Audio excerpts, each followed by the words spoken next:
Donc on est le dimanche 23 mars 2025, il est 17h55.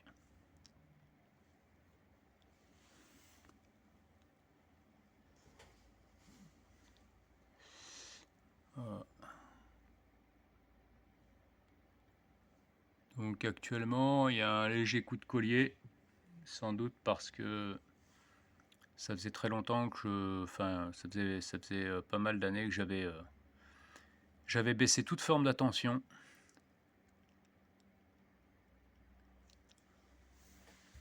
sur le phénomène, et depuis que je me remets un petit peu à glaner un peu sur internet et puis notamment à faire quelques vidéos, voilà. Eh bien, ça a tendance, voilà un petit peu, j'ai envie de dire, c'est la base. Ça a tendance à s'accélérer un petit peu. Pas tant par réprimande, mais plus par ce que j'appelle le phénomène de la phase 2, c'est-à-dire que même si on en sort à un moment donné, dès lors qu'on se met à s'intéresser, dès lors qu'on se met à glaner un peu sur Internet, dès lors qu'on se met à poster 2-3 trucs ou quoi que ce soit, c'est pas tant finalement une réprimande parce que ça fait partie. Ils savent qu'on finira par le faire pour les plus résistants de manière générale. Ils savent qu'on finira par le faire, qu'on le fera à un moment ou à un autre. Donc c'est plus parce qu'on est passé dans la phase 2, c'est-à-dire dans la phase où il faut accentuer la chose de manière à convaincre que, et puis à attirer notre attention principalement dessus en permanence. Avec le temps, ça fatigue tellement qu'on rentre un peu dans la psychose sans même s'en rendre compte, même si on est habitué, on est rompu à l'exercice. Il se trouve que plus on passe de temps à se concentrer sur ce phénomène, et un peu dans le principe de la loi de l'attraction, et plus on a tendance à le voir, ça grossit, et puis à un moment donné, on le voit partout, même là où il ne faut pas le voir. Et puis j'ai envie de dire, on s'oxygène très peu dans ces cas-là, on ne s'alimente pas, on va dire, on s'alimente d'un air vicié systématique, c'est-à-dire qu'on voit bien le poison qui nous tourne autour en permanence. Et là, depuis le début de cette vidéo, on peut voir déjà le nombre de véhicules qui passent, et comme je le dis encore une fois, on est dimanche, il est tout juste 18h, et il n'y a pas de véritable raison à avoir des passages aussi récurrents dans ce que j'appelle une zone d'activité où tout est fermé autour et où c'est principalement des parcs industriels, des parcs d'entrepôts, où tout est fermé. Il n'y a rien d'ouvert autour, même pas une petite épicerie, rien du tout. Voilà, et on a déjà pu voir un nombre de croisements de véhicules, voilà, qui va se situer sur ces petits tronçons d'une trentaine à une quarantaine de mètres.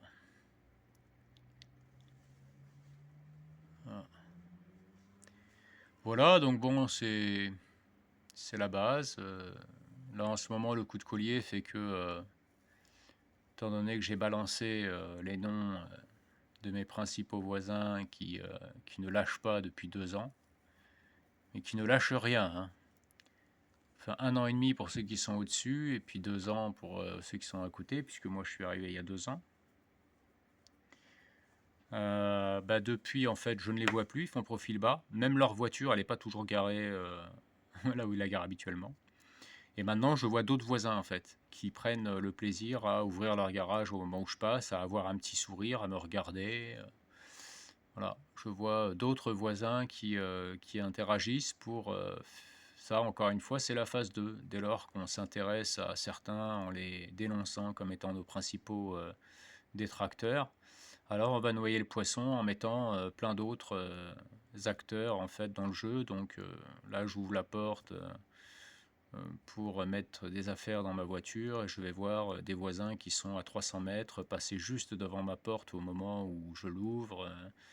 Le voisin d'en face qui sort et qui met sa voiture sur le trottoir et puis qui fait semblant de fouiller dans son coffre, etc. etc. Bref, des gens que je vois très peu habituellement, qui se mettent à surgir. Voilà, ça fait partie de ce que j'appelle la phase 2.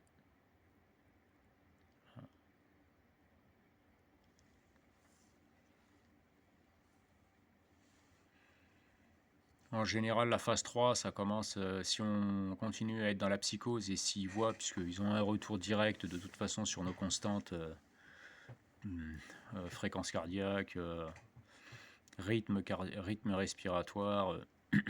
Donc voilà, ils savent très bien si on est en degré de stress ou pas, même je dirais, les impulsions électriques du cerveau. Donc ils savent très bien si on est en situation de stress ou pas. Donc dès lors que la phase 2 fonctionne, on commence à rentrer un peu en mini-psychose, j'ai envie de dire. La phase 3, ça va être les théâtres de rue, ça va être les petites rayures sur la voiture, les petits vandalismes, disparition de clés. Voilà, c'est les choses qui vont s'accentuer un peu dans le genre. On va voir des enfants qui jouent à ce jeu-là, qui nous tournent autour avec leur smartphone en souriant, nous regardant. On va voir des choses en fait qui vont faire encore une fois, qui vont attirer notre attention et pour faire rentrer un peu plus fort dans l'état de stress, dans l'état de psychose, dans l'état, j'appelle, dans la phase défensive, on va dire, un peu comme quand on joue aux échecs, on est dans une position inconfortable quand on est tout le temps en train de jouer en défense, parce qu'on est sans arrêt attaqué. Donc là, encore une fois, bah, il nous faut rentrer petit à petit, puisqu'on y consent inconsciemment, petit à petit dans des phases qui vont être de plus en plus virulentes, violentes pour le cibler, bien évidemment, qui vont être amusantes pour les, on va dire, les commanditaires, entre guillemets, de ce programme. Voilà, et puis donc la phase 3 peut être particulièrement violente. Moi, j'ai vécu ces phases-là déjà, ce qui m'a amené à un moment donné à tout laisser tomber, où je pouvais avoir d'un coup d'un seul contrôle de police particulièrement musclé, sans aucune raison apparente. Donc bon, ils ont bien vu que je me laissais pas faire, que je faisais quand même référence à quelques articles de loi, que normalement un contrôle de police devait se faire sous certaines conditions, répondant à des articles de loi encore une fois. Donc je me rappelle que un des policiers, si toutefois ils étaient vraiment policiers, parce que j'ai même pas réussi à voir leur carte, je leur ai demandé de me la montrer, mais ils m'ont jamais montré, m'expliquait que c'était suite à que je répondais en fait à un signalement d'un méfait particulièrement grave, etc., etc. Je vous la fais courte parce que finalement je lui ai dit j'aimerais savoir ce que c'est. Il m'a dit oui, bah à la fin de, oui, bah d'abord laissez-nous faire notre travail et puis après on verra.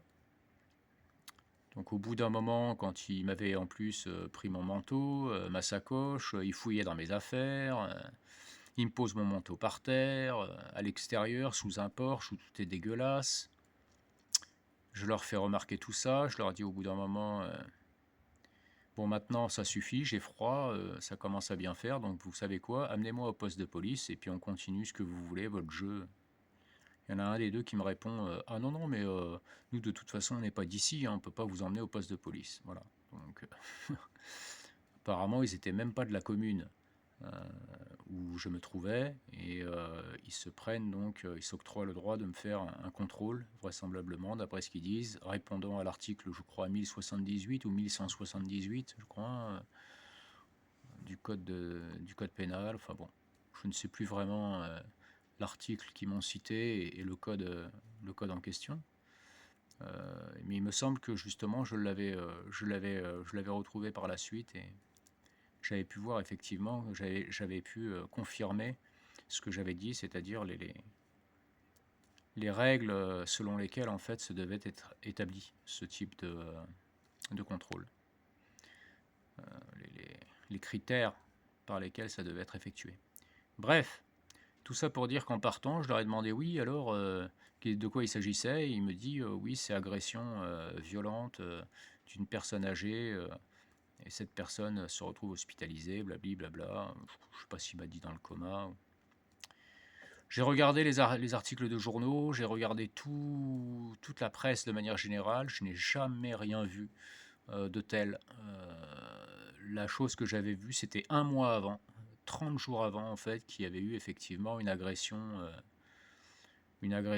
violente qui répondait aux mêmes critères. Donc comment je pouvais répondre à un signalement alors qu'on était en période Covid, que tout le monde avait un masque, moi y compris, j'avais un bonnet, un jean et un manteau bleu et on va dire un blouson d'hiver bleu. Donc le nombre de personnes qui portaient des jeans, des blousons bleus et un masque avec un bonnet, bah, il y en avait plein partout. Et donc voilà, vraisemblablement, c'était dans une place de marché que je me situais, et en traversant un porche pour rejoindre mon véhicule, j'ai eu ce contrôle de police. Mais voilà, c'est tout ça pour dire que ça faisait partie d'une des, euh,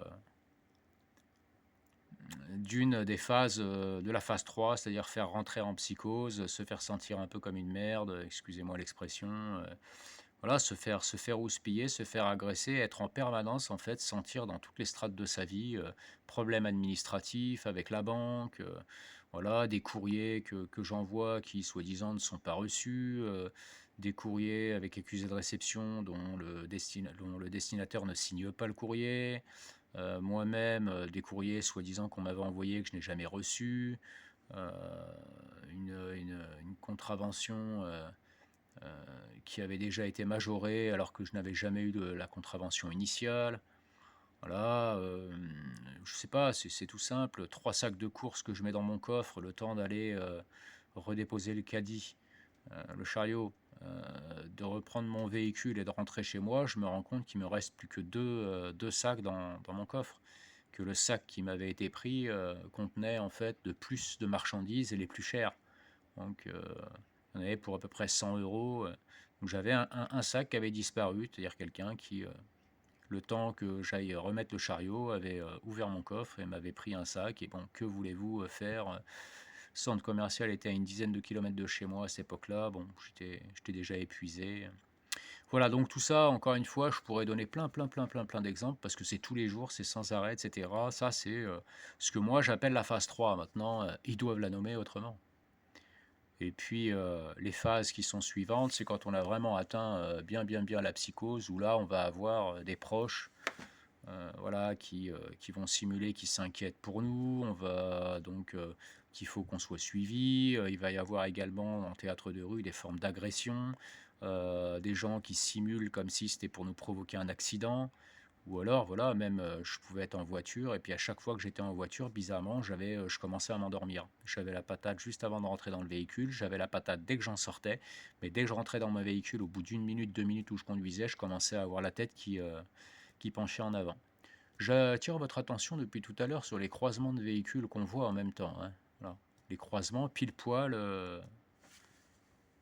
en face, là. Et le nombre de véhicules, encore une fois, qui circulent.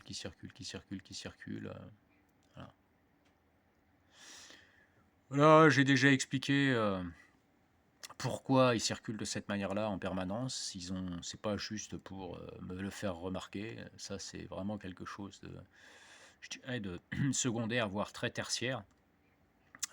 Tous là, la motivation qu'ils ont, ils sont à la recherche de quelque chose. Voilà, regardez bien les croisements qui. Tous, ils sont à la recherche de quelque chose. Hein, voilà, ils veulent gagner quelque chose. Il y a quelque chose à gagner. Hein, et qui est directement proportionnel aux symptômes qui sont créés, provoqués, ressentis, qui sont maintenus, qui sont accentués